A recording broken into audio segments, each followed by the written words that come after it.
পাওয়ার কথা ছিল তার চাইতে গুনার পরিমাণ বেশি। আল্লাহ তাআলার কাছে সম্মান যাওয়ার সাথে সাথে রব্বে কারীমের পক্ষ থেকে গায়বে আওয়াজ এসে বলবে, ইনতালিকু বিআবদি ইলাল্লাহ, ও আমার ফেরেশতারা রে, যাও যাও আমার বান্দাকে জাহান্নামে নিয়ে যাও, যুগের মধ্যে নিয়ে যাও।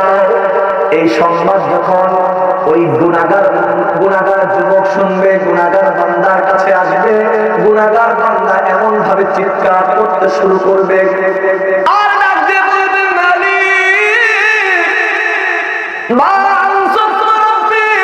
আপনি আমার প্রতি সুবিচার করেন নাই, আপনি আমার প্রতি মেহেরবানি করেন নাই, আপনি আমার প্রতি বেইনসাফি করেছেন, সুবিচার করেন নাই।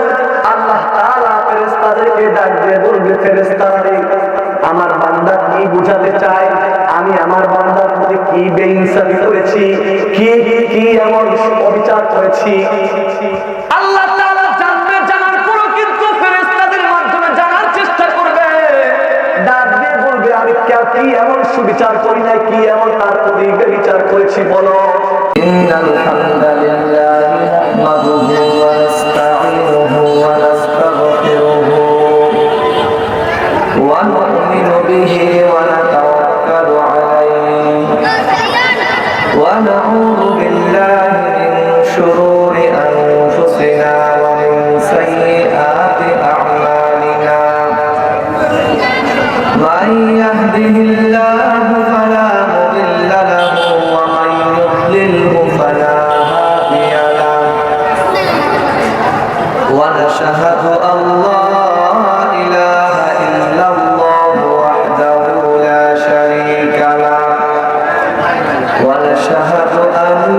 سيدنا وسندنا وحبيبنا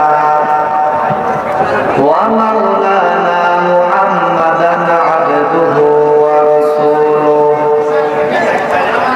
أما بعد فأعوذ بالله من الشيطان الرجيم بسم الله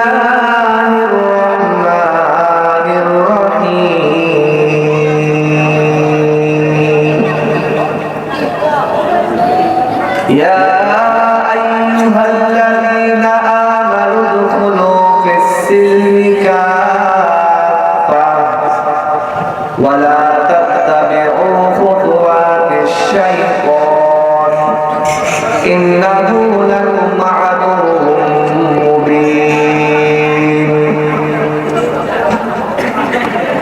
قال رسول الله صلى الله عليه وسلم خلقت لكم وأنتم خلقتم للآخرة أو كما قال عليه الصلاة والسلام. صدق الله العظيم وصدق رسوله النبي الكريم ونحن على ذلك من الشاهدين والشاكرين والذاكرين والحمد لله رب العالمين. شكر الدروس والفاتحة. اللهم صل على محمد وعلى آل محمد كما صليت على إبراهيم وعلى آل إبراهيم إنك حميد مجيد. اللهم بارك على محمد وعلى آل محمد كما باركت على إبراهيم وعلى آل إبراهيم إنك حميد مجيد. اللهم صل على سيدنا ونبينا وشفيعنا وحبيبنا ومولانا محمد صلى الله عليه وعلى آله وأصحابه وبارك وسلم. اللهم صل على سيدنا ونبينا وشفيعنا وحبيبنا ومولانا محمد صلى الله عليه وعلى آله وأصحابه وبارك وسلم. الحمد لله. ইসলামী মাহফিলের আজকে সম্মানিত সভাপতি এবং দূর দূরান্ত থেকে আগত দিন প্রিয় ইসলাম প্রিয় দিনদার ইমানদার মুসলমান ভাইরা, আল্লাহ তাআলা অশেষ মেহেরবানি ফজল ও করম। আল্লাহ তাআলা আমাদেরকে বিশেষ এক সময় বিশেষ এক তাগাদা নিয়ে আল্লাহ তাআলা দিনের এক মহিয়তি মজমার মধ্যে আসার বসার তৌফিক দান করে দিয়েছে। আমরা সকলে মহান রবের দরবারে এই নিয়ামতের শুকর আদায় করছি। জবান খুলে প্রাণ খুলে দিল থেকে সকলে আদায় করি বলি আলহামদুলিল্লাহ। অসংখ্য অগণিত দরুদ ও সালাম সাইয়্যিদুল মুরসালিন খাতামুন নবিয়্যিন শাফিঈল মুজলামিন রাহমাতাল লিল আলামিন প্রিয় নবী প্যারা নবী হাবিবে কিবরিয়া ইমামুল আম্বিয়া ইমামুল মুরসালিন সাইয়্যিদুল মুরসালিন সরকারে দু আলম সাইয়্যিদে দু আলম বিশ্ব মানবতার মুক্তির দূত সেই প্যারা নবীর উপর দরুদ ও সালাম আদায় করছি। সকলে বলি সাল্লাল্লাহু আলাইহি ওয়াসাল্লাম। সম্মানিত প্রিয় হাজিরিন, আল্লাহ তাআলা আমাদেরকে এই ফিতনা ফাসাদের জামানায় শত ব্যস্ততা শত জরুরত থেকে আল্লাহ তাআলা আমাকে আপনাকে ফারেক করে, যে সময় মানুষ দলে দলে গুনাহের দিকে ধাবিত হচ্ছে, যে সময় মানুষ শুধু গুনাহের দিকে ধাবিত নয় প্রতিযোগিতামূলক গুনাহের কাজের দিকে নিমজ্জিত হচ্ছে, এমন সময় রব্বে কারীম আপনাকে আমাকে বিশেষ একটি সময় বিশেষ একটি আয়োজনের মাধ্যমে আল্লাহ তাআলার বরত্ব মহত্ব প্রশংসা এবং আল্লাহর হাবিবের উপর দরুদ এবং সালামের সূচনার মধ্য দিয়ে আল্লাহ তাআলা আমার আপনার হায়াতের কিছু সময়কে এই মজমার মধ্যে অতিবাহিত করার তৌফিক দান করে দিয়েছেন। আমরা সকলে এই বিশেষ নিয়ামতের শুকর আদায় করি। আরেকবার বলি আলহামদুলিল্লাহ। সম্মানিত প্রিয় হাজিরিন, আপনারা সকলে অবগত আছেন যে আজকে এক ইসলামী আন্দোলন কর্তৃক আয়োজিত এলাকার যুব সমাজ এবং মুরব্বীদের পরামর্শ সাপেক্ষে আজকে যে ইসলামী প্রোগ্রামের ব্যবস্থা করা হয়েছে, আমরা অনেকেই শুনেছি আবার অনেকে শুনি নাই। আল্লাহ তাআলা শুননেওয়ালা এবং যারা শুনি নাই এই দুই দলের ভিতর থেকে কিছু আল্লাহ তাআলার প্রিয় বান্দাদেরকে হাজারো মানুষের ভিতর থেকে ছাঁটাই করে বাছাই করে কবুল করে মনোনীত করে মহাব্বত করে নির্বাচন করে এই পবিত্র জলসার মধ্যে বসে আল্লাহ তাআলার কোরআনের কথা বিশ্ব নবীর অমীয় বাণী হাদিস থেকে কিছু কথাগুলো শ্রবণ করার জন্য নির্বাচন করেছেন। আমরা সকলেই আল্লাহ তাআলার এই নিয়ামত পেয়ে খুশি না বেজা? জোরে বলেন খুশি না বেজা? আল্লাহ তাআলা বলেন যারা আমার নিয়ামত পাবে আর এই নিয়ামতের শুকর আদায় করবে, আমি আল্লাহ তাআলা তাদের নিয়ামতগুলোকে আরো বাড়িয়ে দিব। সুবহানাল্লাহ। সম্মানিত প্রিয় হাজিরিন, আমি আমার আলোচনার দিকে অলরেডি চলে যাচ্ছি, কারণ আমার ভূমিকা দেওয়ার সময় নাই, যেহেতু আর অল্প সময় পরে আযান হবে। কিন্তু আপনাদের কাছে আমি বলতে চাচ্ছি আল্লাহ রাসূলের ভাষায় নবী আলাইহিস সালাম বলেন আহাব্বুল বিলাদি ইলাল্লাহি মাসাজিদুহা ওয়া আবগাদুল বিলাদি ইলাল্লাহি আসওয়াকুহা।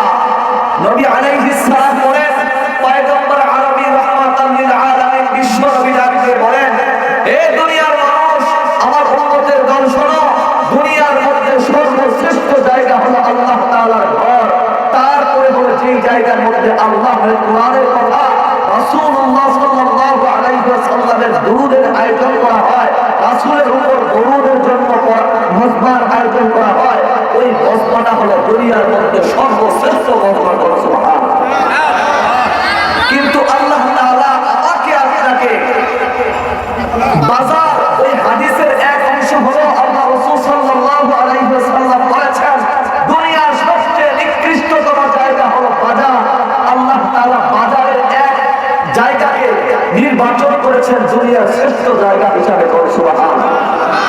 কিন্তু এখানে নির্ণয় করা যায়, এখানে কম্পেয়ার করা যায়, রব্বে কারীম একটা জায়গার মধ্যে কিছু মানুষকে জান্নাতের সামিয়ানার নিচে বসার তৌফিক দিয়েছেন। এখানে অসংখ্য মানুষ আছে যাদেরকে আল্লাহ তাআলা নির্বাচন করে নাই জান্নাতে বাগানে বসার জন্য। আমরা জানি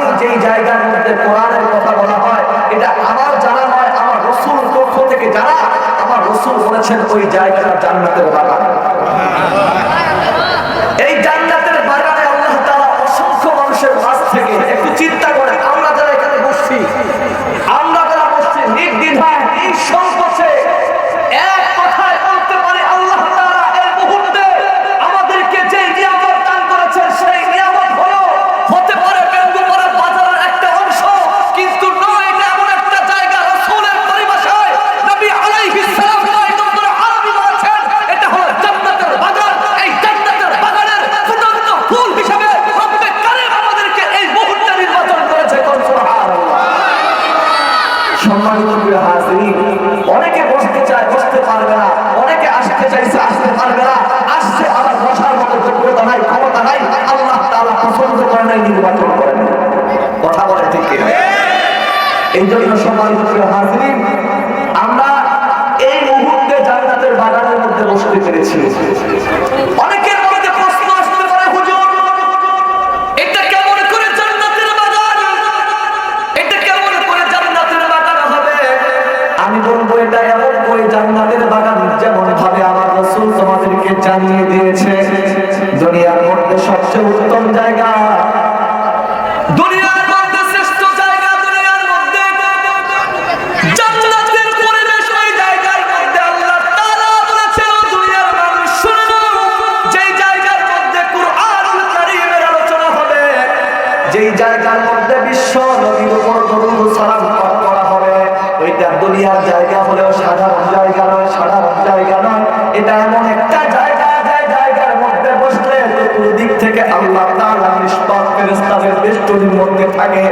শুধু তাই না, রব্বে কারীমের কাছে নিষ্পাপ ফেরেশতারা দুইটা হাত উত্তোলন করে বলেন, মালিক আপনার বান্দারা আপনার কোরআনের কথা শুনে আপনার বরকত, আপনার মহত্ব, আপনার প্রশংসা, আপনার নবীর উপর দরুদ ও সালামের এই মজমার মধ্যে বসেছে। মালিক আপনি মেহেরবানি করে দয়া করে আপনার বান্দার জিন্দেগীর গুনাহগুলি ক্ষমা করে দেন, আপনার বান্দার জিন্দেগীর গুনাহগুলি ক্ষমা করে আপনি জান্নাতের মেহমান হিসাবে কবুল করে নেন।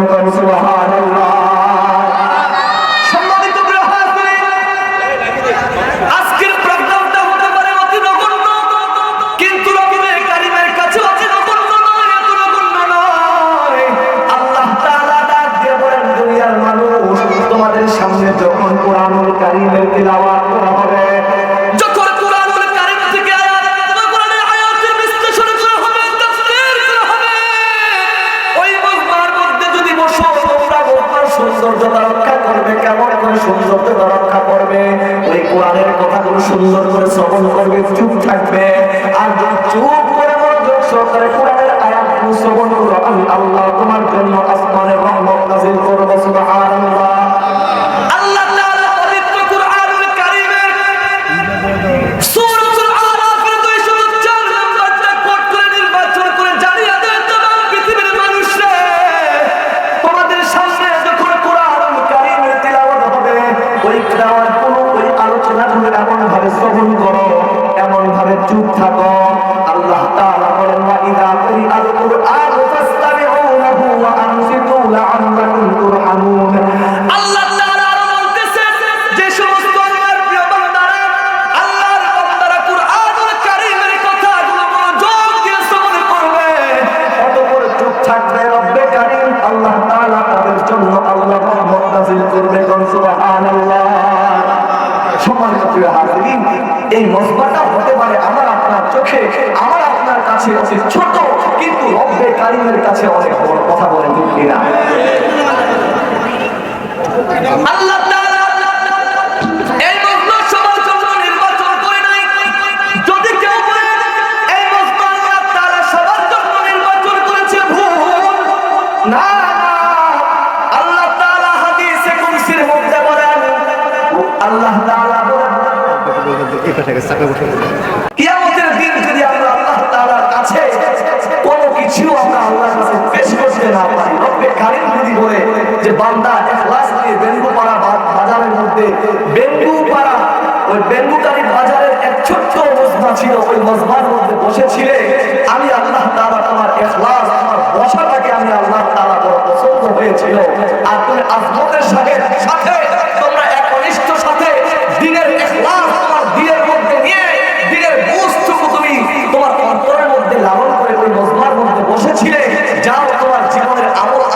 কোনো পছন্দ হয় নাই, কিন্তু ওই দিনের বসাটা আমার কাছে পছন্দ হয়েছিল। আমি আল্লাহ তাআলা তোমার ওই বসাকে কেন্দ্র করে জিন্দেগীর সমস্ত গুনাহগুলোকে আমি আল্লাহ তাআলা আজকে ক্ষমা করে দিলাম। আমি আল্লাহ তোমাকে জান্নাতের মেহমান হিসেবে কবুল করে নিলাম। আমি আপনাদের সাথে আল্লাহ তাআলার দয়া, আল্লাহ তাআলার যে নিজাম, আল্লাহ তাআলা যে বান্দাকে কতটুকু মহব্বত করে তার একটু ছোট্ট দৃষ্টান্ত আপনাদের সামনে আমি উপস্থাপন করতে চাচ্ছি। কিয়ামতের দিন রব্বে কারীম যখন বান্দার নেকি এবং গুনাহগুলোকে মাপবে, তার ভালো এবং মন্দ আল্লাহ তাআলা যখন নির্বাচন করার জন্য মিজান আল্লাহ কায়েম করবে, এমন অবস্থায় আল্লাহ তাআলা বান্দাকে বাঁচানোর জন্য বিভিন্ন কৌশল, বিভিন্ন পদ্ধতি, বিভিন্ন কায়ফিয়াত অবলম্বন করবে। সুবহানাল্লাহ। কারণ আল্লাহ তাআলা বলতেছেন দুনিয়ার সব কিছু আমার বান্দার জন্য আমি আল্লাহ তাআলা সৃজন করেছি। কার জন্য বলেন? আমাদের জন্যই সৃজন করেছে। আর রব্বে কারীম করে বান্দা শুধু আমি আল্লাহ তোমাকে পরকালের মুখাপেক্ষী আমার জন্যই আমি আল্লাহ তাআলা তোমাদেরকে বানাইছি। দুনিয়ার নিয়ামত তোমার আর তুমি হয়ে আমার। আল্লাহু আকবার বলেন। জোরে কথা বলতে হবে, কথা বলেন ঠিক কিনা? দেখবো আমরা জান্নাতের বাগানে বসে আমাদের আওয়াজ বেশি না বাজারে ঘোরাফেরা করতেছে তাদের আওয়াজ বেশি? এই দুই আওয়াজের মধ্যে কম্পেয়ার হবে, এই দুই আওয়াজের মধ্যে কি হবে? কম্পেয়ার হবে। কারণ ইমানদার কম হতে পারে, ইমানদারদের আওয়াজ ছোট হতে পারে না। যেই জায়গায় ইমানদারদের আওয়াজ দুর্বল হবে সেই জায়গায় বাতিলের আওয়াজ বড় হয়ে যাবে। যেই জায়গায় ইমানদার দুর্বল হবে সেই জায়গায় বেঈমান সবল হবে।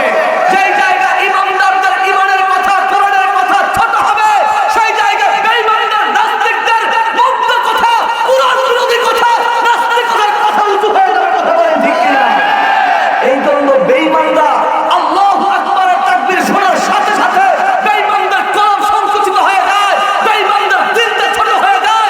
আল্লাহু আকবার মুমিন বলার সাথে সাথে মুমিনের ঈমান মজবুত হয়ে যায়, মুমিনের ঈমানের সফলতা ফিরে আসে। কথা বলেন ঠিক কিনা? ঈমানদার তো কথা বলবে তার রবের জন্য। কার জন্য? কথা বলেন কার জন্য? আল্লাহ তাআলা রব্বুকা ফাকাব্বির। তুমি তোমার রবের তাকবীর দিবে, তুমি তোমার রবের তাকবীর হবে দুনিয়ার আওয়াজের চাইতে উচ্চ মানের। কথা বলে ঠিক কিনা? সম্মানিত হাজিরিন, এই মজমার মধ্যে বসতে পেরে খুশি লাগে না? আমি আপনাদের কাছে ইমানের পরীক্ষা একটু নিচ্ছি, দেখি।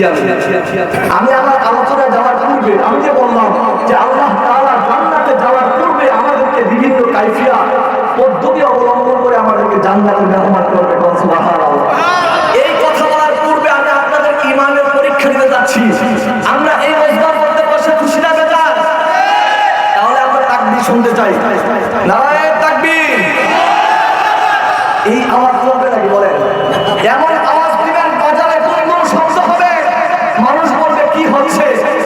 মানুষের দিলের মধ্যে আপনি জানেন শাহজালাল ইয়ামান রাহমাতুল্লাহি আলাইহি বাংলার জমিনে পদার্পণ করেছেন। গৌর গোবিন্দকে হাতিয়ার দিয়ে, অস্ত্র দিয়ে কি করে নাই, প্রতিহত করে নাই। আল্লাহু আকবার তাকবীর দিয়েছিল, গৌর গোবিন্দ বাংলার জমিন থেকে পালাইতে মুক্ত হয়েছে। খবরের ঠিক কিনা?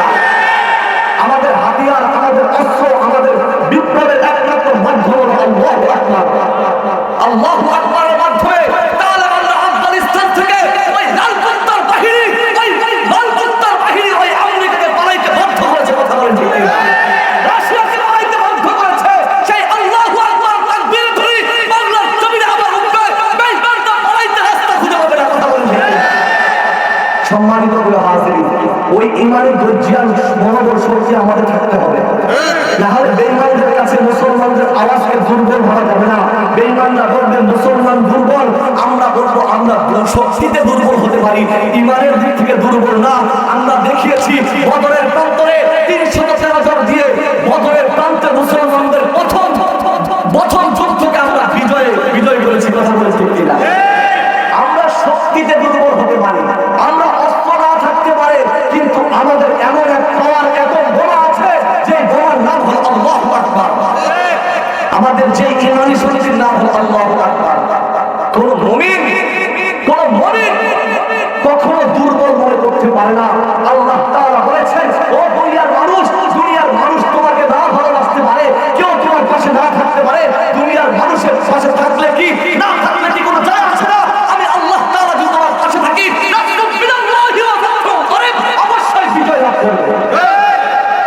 সাহায্য লাগবে। বলেন কার সাহায্য লাগবে? আল্লাহর সাহায্য ছাড়া মুসলমান সামনের পথ চলতে পারে না। মুসলমান দুর্বল হলেও আল্লাহ রবের সাহায্যের দিকে আমরা কি অভিমুখ হয়ে আছি? আমরা আমাদের দিনের মধ্যে লালন করি, আমরা অল্প হতে পারি, স্বল্প হতে পারি, সংখ্যা লঘু হতে পারি, কিন্তু রব্বে কারিমের কাছে আমরা অনেক দাম, অনেক বেশি। কারণ আল্লাহ তাআলা এই দুনিয়ার নিজাম মোতাবেক আপনাদের ছোট্ট একটা উপমা দিচ্ছি আমি। আল্লাহ তাআলা বলেন, ও নবী আপনি জানিয়ে দেন, এই দুনিয়া যদি আমার কাছে দামি হতো, দুনিয়ার যদি মূল্য হতো, তাহলে বেঈমানদেরকে হাজার কোটি টাকা, অট্টালিকা, ধন সম্পদ, দুনিয়ার রাজত্ব আমি দান করতাম না। আমি আল্লাহ তাআলার কাছে দুনিয়ার কোনো মূল্য না থাকার কারণে বেঈমানদেরকে দুনিয়ার মধ্যে সম্পদশালী করেছি, দুনিয়াকে অট্টালিকা দান করেছি, প্রভাবশালী করেছি, আর আমার বান্দার জন্য জান্নাতকে সুসজ্জিত করে পরকালের জন্য রেখে দিয়েছি। সুবহানাল্লাহ। আল্লাহর নবী বলেন আরবি ডাক দিয়ে বলতেছেন, লাউ কানাতিদ দুনিয়া ইনদাল্লাহি তা'দিলু জানাহা বাউদাতিন মা আফসাকা কাফির। এই দুনিয়ার মূল্য আমি আল্লাহর কাছে একটা মশার দানা পরিমাণ নাই। আল্লাহ তাআলা বলেন, নবী গো আপনি জানিয়ে দেন, দুনিয়ার মূল্য যদি আমার কাছে একটা মশার দানা পরিমাণ থাকতো, তাহলে বেঈমানদেরকে, নাস্তিকদেরকে, মুরতাদদেরকে এক ঢোক পানি পান করাইতাম না। যদি আল্লাহর কাছে দুনিয়ার মূল্য থাকতো, বেঈমানদেরকে এক ঢোক পানির ব্যবস্থা আল্লাহ করতেন না। কিন্তু বোঝা যায় আল্লাহ তাআলা আজকে দুনিয়ার মধ্যে কি করছেন? বেঈমানদেরকে রাজত্ব দান করেছেন, সম্পদশালী করেছেন। এটাই প্রমাণিত হয় রাসূলের হাদিস দ্বারা, আদ-দুনিয়া সিজনুল মুমিনি ওয়া জান্নাতুল কাফির। বেঈমানদের জন্য দুনিয়া জান্নাত, আর মুমিনদের জন্য দুনিয়া জেলখানা, কয়েকখানা। আর মুমিন তো জান্নাত উপভোগ করবে, আল্লাহর নাজ নিয়ামত উপভোগ করবে মৃত্যুর পর থেকে। কথা বলেন, মৃত্যুর পরে কি ক্যাটাগরি হবে? দুই পদ্ধতিতে, একটা হবে ইনজিন অথবা সিজিন। নেককার নেককারদের জন্য, ঈমানদারদের জন্য, আল্লাহর প্রিয় বান্দাদের জন্য আল্লাহ তাআলা কবর থেকে তার ইলমের মাধ্যমে জান্নাতের নিয়ামত তাদেরকে দিতে আল্লাহ তাআলা জান্নাত পর্যন্ত তাদেরকে পৌঁছে দিবে। সুবহানাল্লাহ।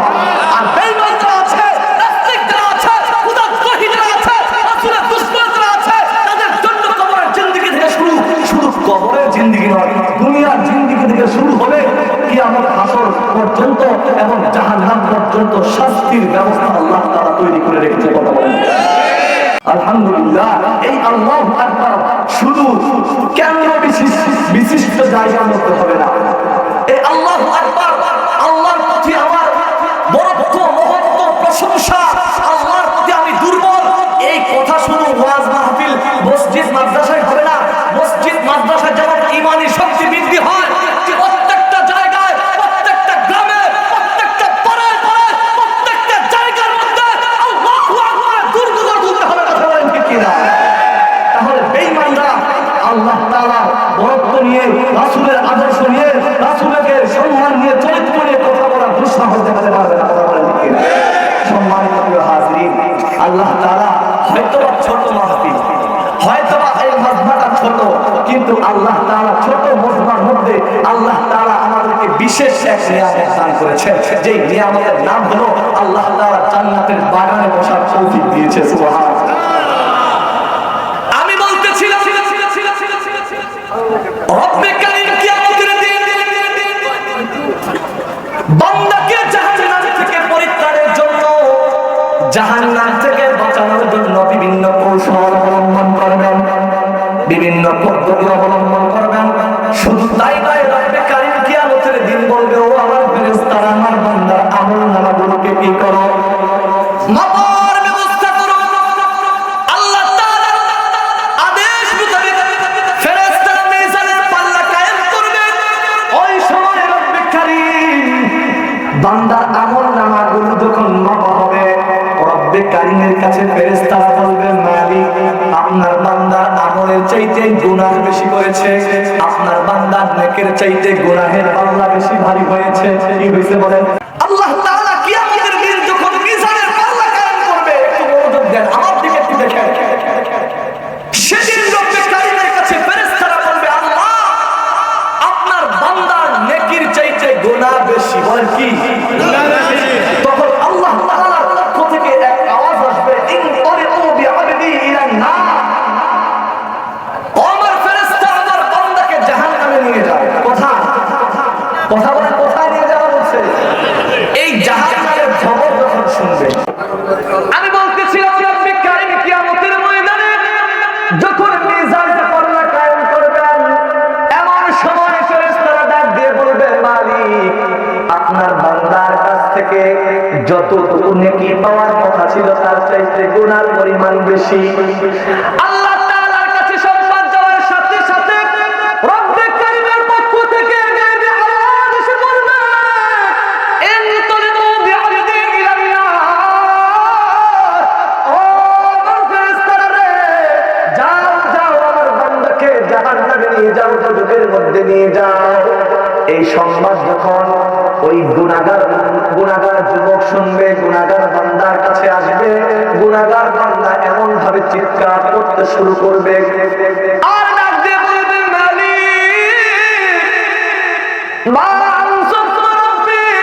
আপনি আমার প্রতি সুবিচার করেন নাই, আপনি আমার প্রতি মেহেরবানি করেন নাই, আপনি আমার প্রতি বেইনসাফি করেছেন, সুবিচার করেন নাই।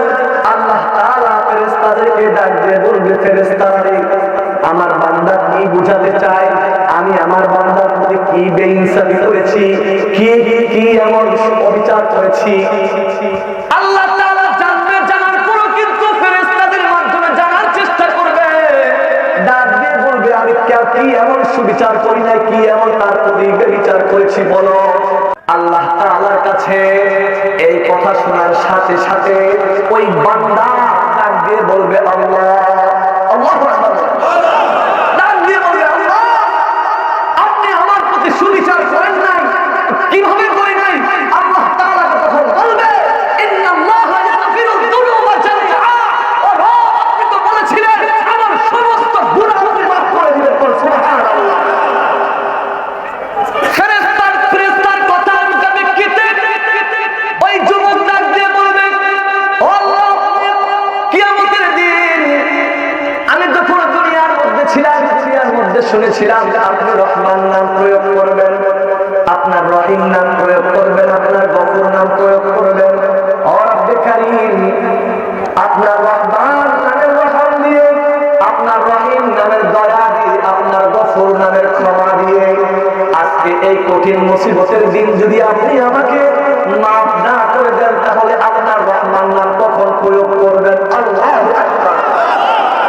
ও আল্লাহ আপনার রহিম নামটা যদি আজকে কঠিন মুসিবতের দিন, যেদিন আমার সমস্ত ইবাদতের চাইতে গুনাহ বেশি হয়েছে, আমার নেকির চাইতে গুনাহ বেশি হয়েছে, মালিক আপনি যদি আপনার রহমান আপনার রহিম নামটা এই সময় প্রয়োগ না করেন, তাহলে কখন প্রয়োগ করবেন?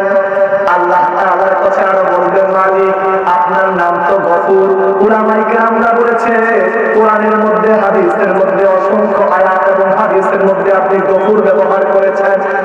আল্লাহ আপনার গফুর নামটা কখন প্রয়োগ করবেন? আর কখন আপনার গফুর নামের উসিলা করিয়া আমার জিন্দেগির গুনাহ চাইতে আপনার ক্ষমাকে প্রাধান্য দিবেন। আমি তো এতটুকু দিলের মধ্যে লালন করেছিলাম, আমার সমস্ত গুনাহ চাইতে আপনার রহমান নামের করুণা 1000 কোটি গুণ বেশি। সুবহানাল্লাহ। আমি তো এতটুকু সত্য লালন করেছিলাম, দিলের মধ্যে ঈমান লালন করেছিলাম, বিশ্বাস লালন করেছিলাম, আমার জিন্দেগির সমস্ত অপরাধের চাইতে আপনার রহিম নামটা অনেক বড়, অনেক বড়। আমার গুনাহগুলোকে, আমার অসংখ্য গুনাহগুলোকে আপনার রহিম নামের উসিলায় অতি তুচ্ছ মনে হতো, অনেক বড় বড় হবে। আমার গুনাহ আপনার রহমান নামের কাছে অনেক তুচ্ছ হবে। আজকে যদি রহমান নামটা প্রয়োগ না করেন, কখন ব্যবহার করবেন? সুবহানাল্লাহ। আল্লাহ তাআলার কাছে আরো বলবেন, মালিক আপনি আমার প্রতি সুবিচার করেন নাই, যদি সুবিচার করতেন তাহলে আপনি গফুর নাম প্রয়োগ করতেন। আল্লাহু আকবার। আপনার গফুর নামের উসিলা করিয়া আমি তো মনে করি আপনার গফুর নাম এমন একটা নাম, আল্লাহু আকবার বলে বলেন, আমি তো মনে করি আপনার গফুর নাম এমন একটা নাম দুনিয়ার মধ্যে দেখা যায়। উদাহরণ ফেরেশতাদের দিক থেকে আসলে আপনি একটু চিন্তা করে দেখেন, কম্পিউটার আমরা ব্যবহার করি, কম্পিউটার বলে কি? কম্পিউটারের মধ্যে হাজারো তথ্য উপাত্ত সংগ্রহ করার ব্যবস্থা আছে কিনা? আছে কিনা বলেন? আর হাজারো তথ্য উপাত্তগুলোকে যদি আমি ডিলিট করতে চাই, ডিলিট বাটনের মধ্যে চাপ দেওয়ার সাথে সাথে সমস্ত তথ্য উপাত্তগুলো নিমেষে কি হয়ে যায়? শেষ হয়ে যায় না, ডিলেট হয়ে যায় না। আমি তো মনে করেছি আপনার গফুর এমন একটা নাম, দুনিয়ার কম্পিউটারে যদি হাজার তথ্য উপাত্তগুলোকে তথ্য সংগ্রহগুলোকে এক বাটনে টিপ দেওয়ার সাথে সাথে যদি ডিলেট হতে পারে, তাহলে আমি তো মনে করি আপনার গফুর নাম এমন একটা পাওয়ারফুল নাম, আপনার গফুর এমন একটা দয়ালু নাম, যে গফুর নামের ডিলেটে চাপ দিলে আমার জিন্দেগির গুনাহ মাফ হয়ে যাবে। সুবহানাল্লাহ। সম্মানিত প্রিয় হাজিরিন, আল্লাহ তাআলা বলবে ওয়াসসালামু আলাইহি সালামু আলাইহি সালামু আলাইহি, বান্দা তুমি সত্য বলেছো, আজ আমি আল্লাহ তোমার জিন্দেগির গুনাহগুলোকে মাফ করে দিলাম, আমি আল্লাহ তোমাকে ক্ষমা করে দিলাম, আমি আল্লাহ তোমার মুক্তি করে দিলাম, আমি আল্লাহ তাআলা জিন্দেগির গুনাহ মাফ করে দিলাম। আল্লাহ তাআলা ফেরেশতাদেরকে ডাক দিয়ে বলে এই বলে বলে বিআদাদিন নার, আমার বিআদাদিল জান্নাহ, আমার বান্দাকে জান্নাতে নিয়ে যাও। সুবহানাল্লাহ। সম্মানিত প্রিয় হাজিরিন, আমরা তো সেই রবকে পেয়েছি যেই রবের একটা গফুর নামের বাটাম আছে, কথা বলে ঠিক কি? আমরা তো সেই রবকে পেয়েছি যেই রবের রহিম নামের দয়া আছে, কথা বলে ঠিক কিনা? আমরা তো সেই রবকে পেয়েছি যে রবের রহমান নামের করুণা রয়েছে, আমরা তো সেই রবকে পেয়েছি যে রব আমার আপনার সারা জিন্দেগির গুনাহগুলো ক্ষমা করার পাওয়ার ক্ষমতা আছে, কথা বলে ঠিক কিনা? সম্মানিত প্রিয় হাজিরিন, সেই রবের জন্য, সেই আল্লাহর জন্য, সেই রবের জন্য, সেই আল্লাহর জন্য, আল্লাহর দিনকে, আল্লাহর মনোনীত দিনকে আল্লাহর জমিনে, আল্লাহর ভূখণ্ডে, আল্লাহর এই ভূমিতে প্রতিষ্ঠা করতে নিজের জীবনের প্রাণ দিয়ে, নিজের শরীরের ঘরে পুড়িয়ে দিয়ে আমরা আল্লাহর দিনকে আল্লাহর জমিনে বাস্তবায়নের জন্য চেষ্টা করে যাবো, কথা বলে ঠিক কিনা? তাহলে কিয়ামতের দিন রব্বে কারীম আমাদেরকে আল্লাহ তাআলার প্রিয় বান্দাদের কাতারে শামিল করবেন, আল্লাহ তাআলার প্রিয় বান্দাদের কাতারে আমাদেরকে কবুল করবেন। সুবহানাল্লাহ। আজকে মজমা হতে পারে ছোট, আমি আবারও বলতেছি, কিন্তু মজমার কথা ছোট না, কথা বলে ঠিক কিনা? কোরআনের কথা কখনো ছোট হতে পারে না। মজমা হোক বড়, মজমা হোক ছোট, আল্লাহর কথা বড়, আল্লাহর কথা কিয়ামত পর্যন্ত বড়ই থাকবে। এই মজমার মাধ্যমে ঈমানদারদের রূহের খোরাক উৎপন্ন হয়। আল্লাহ তাআলা বলেছেন এই মজমার মাধ্যমে ঈমানের পাওয়ারফুল শক্তি বৃদ্ধি পায়। আল্লাহ তাআলা কুরআনুল হাকীমের মধ্যে বলেছেন, আল্লাহ তাআলা বলেন ওয়াযাক্কির ফাইন্না যিকরা